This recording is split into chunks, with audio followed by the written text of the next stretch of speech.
Welcome back to the program. Brian Summerfield, Trucker Randy, your defending fathers.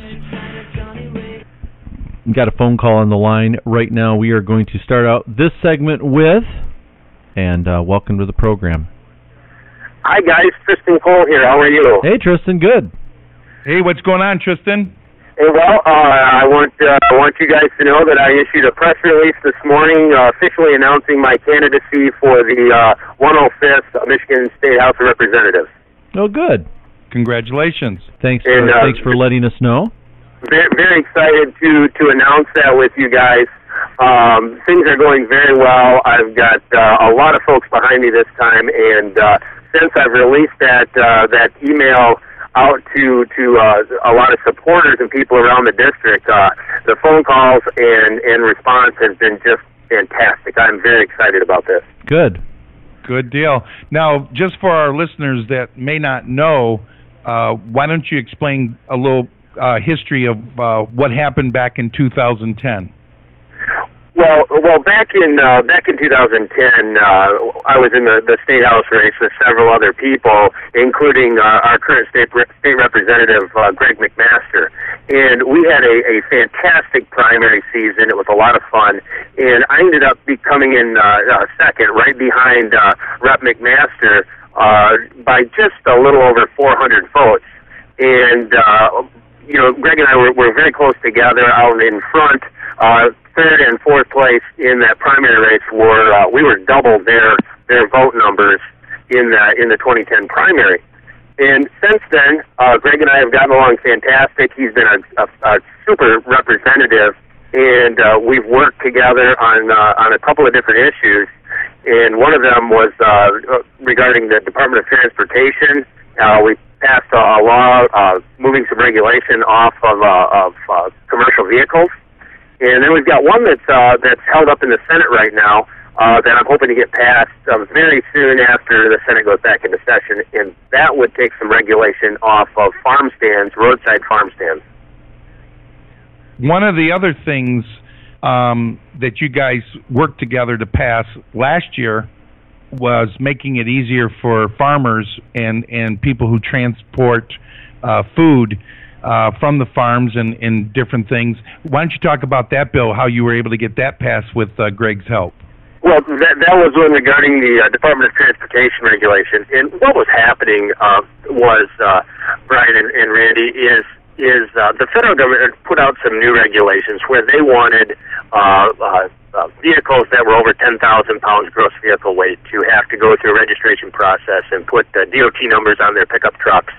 And anytime that they were involved in commerce, even though they weren't, considered big trucks, they were subject to being pulled over by the DOT, truck inspections, and just a lot of stuff. And it impacted a lot of your lawnmowers, your small landscapers, the ag folks that are hauling stock trailers to auction, moving animals around. So it really, really was a burden on businesses across the entire state. And working together, we were able to pass a piece of legislation that moved it back up to 26,000 pounds where it had been historically. Right. And that saved a lot of business owners the expense and the cost of having to maintain all those over-regulations when it comes to trucking. Well, one of the big things that folks are subject to, a lot of small business owners use their company or their vehicle that they use for business also for personal travel. And, say you've got a farm or you've got a small business that has a pickup truck, and, he pulls a trailer for business once in a while that's just broke him over 10,000 pounds. So he had to put a DOT number on the side of his truck, on the door, and then a graphic or a name of his business. He could be on vacation somewhere pulling a camper and then be subject to being pulled over because he had a DOT number on his truck. So we took that away. Absolutely. One of the things that a lot of people are talking about right now, Tristan, is Governor Snyder's push to expand Medicaid here in the state of Michigan. Yeah. Greg had in the past voted for it, but we've had conversations with him. He realizes the changes that have been made, and he's heard from we the people that he's not going to vote for this when it comes back to the House. What is your position on Medicaid expansion, what the governor's trying to do? Well, my expansion, I would be opposed to the Medicaid expansion. Simply, it is, break it down to where we can all understand it. It's an expansion of government. It grows government. It increases the liabilities of tax dollars out there.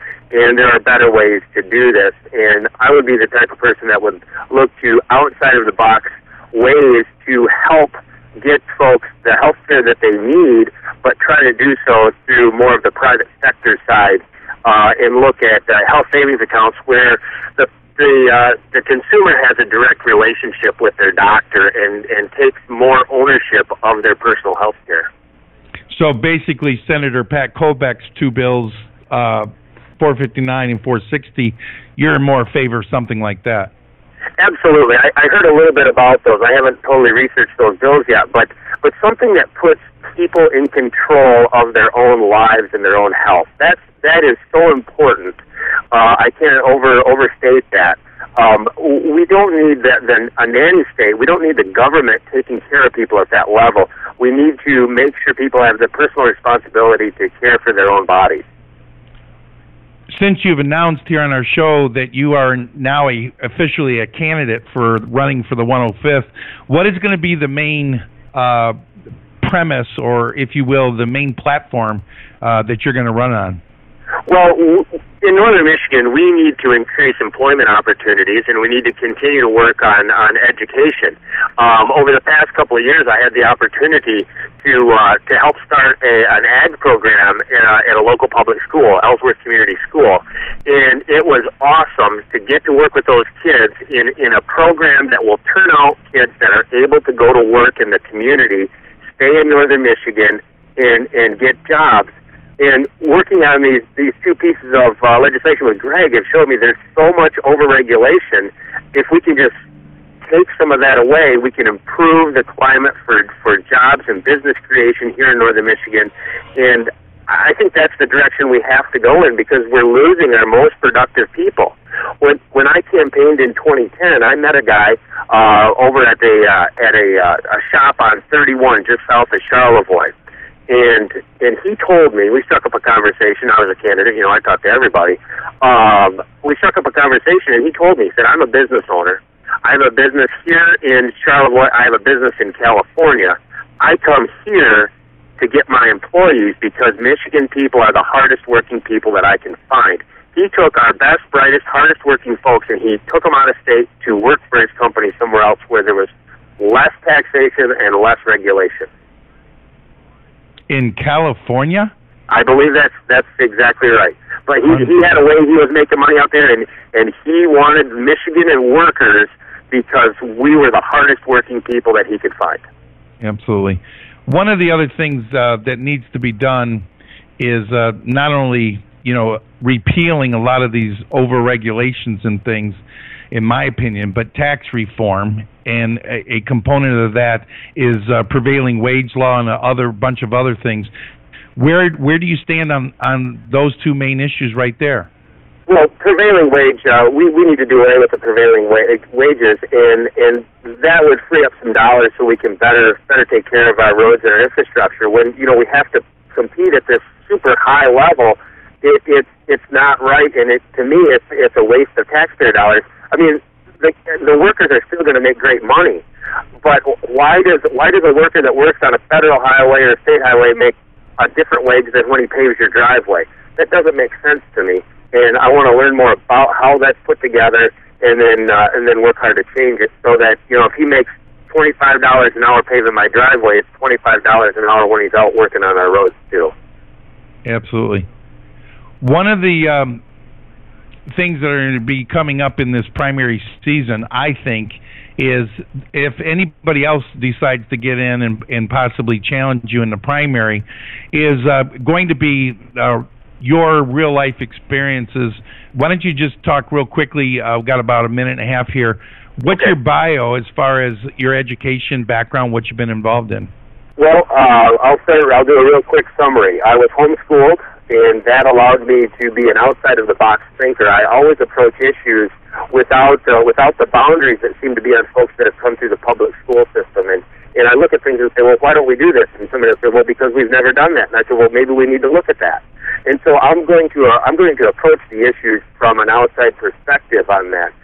In the past, I've been a professional hunting guide on ranches here in Michigan and in Missouri for white-tailed deer and for turkeys. I was a cross-country ski racer, state champion 3 years in a row. I've been a truck driver for quite a number of years now. And we've got a small farm that we grow vegetables and for roadside market along with shiitake mushrooms. And been married to my wife for 15 years, and we've got 3 daughters that are 5, 9, and 11. Excellent job, buddy. Well, just as Cole's announced, he's a candidate for the 105th. Thanks for calling in. Thank you very much, guys. Okay, thank you. Stick around, more to come. We're your defending fathers.